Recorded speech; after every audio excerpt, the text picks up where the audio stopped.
विद्यार्थी पंचलक्षणम सफलता राति राति काहार चरण स्पर्श करे नाही। जेकोसी सफल व्यक्तिंक जीवनी उपरे नजर पकाइले जना जाए जे अदम्य चेष्टा निष्ठा आत्मविश्वास ओ धैर्यर सह विफलता को मुकाबिला करिबार क्षमता ही सेमानंक सफलता पछर कहानी। समस्त प्रतिकूल परिस्थिति मध्यरे निज स्वप्न को छुईबार प्रचेष्टा बालक को परिणत करिथिला मिसाइल मैन तथा भारत रत्न एपीजे अब्दुल कलाम भावे विफलता परे विफलतार स्वाद चाखी मध्य हार न मानी आगकू बढ़िथिबा अब्राहम लिंकन इतिहास रचिथिले। विश्वर सर्वाधिक शक्तिशाली राष्ट्र अमेरिकार 16 राष्ट्रपति पद मंडन करी मांक प्रेरणा ओ निजर शताधिक चेष्टा ही मंद बुद्धि बालक थॉमस को विश्व सम्मुखरे उपस्थापित करिथिला। महान वैज्ञानिक थॉमस एलिभा एडिसन भावे सफलतार प्रथम पाहाच विद्यार्थी बा छात्रावस्था। विद्यार्थी विद्यार अर्थ ज्ञान अर्थिर अर्थ जिए कामना बा आहरण करे एणु ज्ञानार्जनरे व्रती ही विद्यार्थी। काकचेष्टा बक ध्यान स्वान निद्रा तथैव अल्पाहारी गृहत्यागी विद्यार्थी पंचलक्षणम। मौलिक लक्ष्य को प्राप्त हेबा पाई चारोटी मार्ग हेला।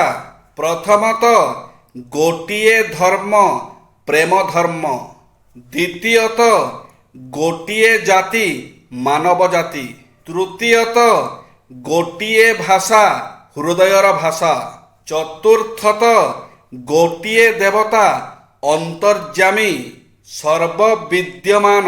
ए संसार रे जिए जेते चालाखी करिब से सेते दिन निज नियारे निजे पोड़ी मरिब। महान्ध जीव असत् कार्य करिबाकू तिले मात्र भय करे नाही। शिशुपालकू कृष्ण कहिथिले तोर 100 अपराध क्षमा करिबी किंतु निज कृत दुष्कर्म पाई क्षमा देई पारे ना।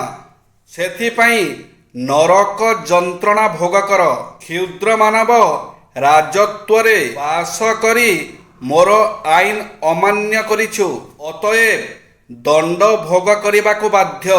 मनुष्य आखिरे धूली देई पारे जेते प्रकार चोरी मिथ्या हिंसा द्वेष निंदा परर अनिष्ट चिंता करुछ, धर्मर द्वाही देई जहा जहा करुछ ताहा ठीक सही मुहूर्त रे परम कारुणिक श्री जगन्नाथंकु जना। से दूररे नाहांती अंतରରେ अंतर्जामी रूपे रहिछंती। कार्यकू मापिबा जरूरी काहीकि? जेउ जिनिसकू मपा जाई पारे ताहार प्रबंधन भी करा जाई परिबो। एहार केते गुड़िए कारण रहिछि। जेबे आपण कौनसी जिनिस को मापंती आपणकर से जिनिस प्रति एकाग्रता आपे आपे बढ़ी जाई था। एहा हेउछि प्रथम लाभ। जहा कौनसी जिनिस को मापिबारु आपणंकु मिलिथांती। जदि कौनसी जिनिस प्रति आपणंकर एकाग्रता नाही तेबे ताहाकू केमिति मापिबे? तेणु कौनसी जिनिस को मापी ताहा प्रति एकाग्रता केंद्रित करि नियंतु। जेतेबेले आपण कौनसी जिनिस को मापंती सेतेबेले आपणंकु निजर वर्तमानर स्थिति बाबदरे आभास मिलिथा। कौनसी समस्या सह जड़ित समस्त तथ्य को न जानिले जेपरी समस्यार गंभीरता को बुझी हुए ना।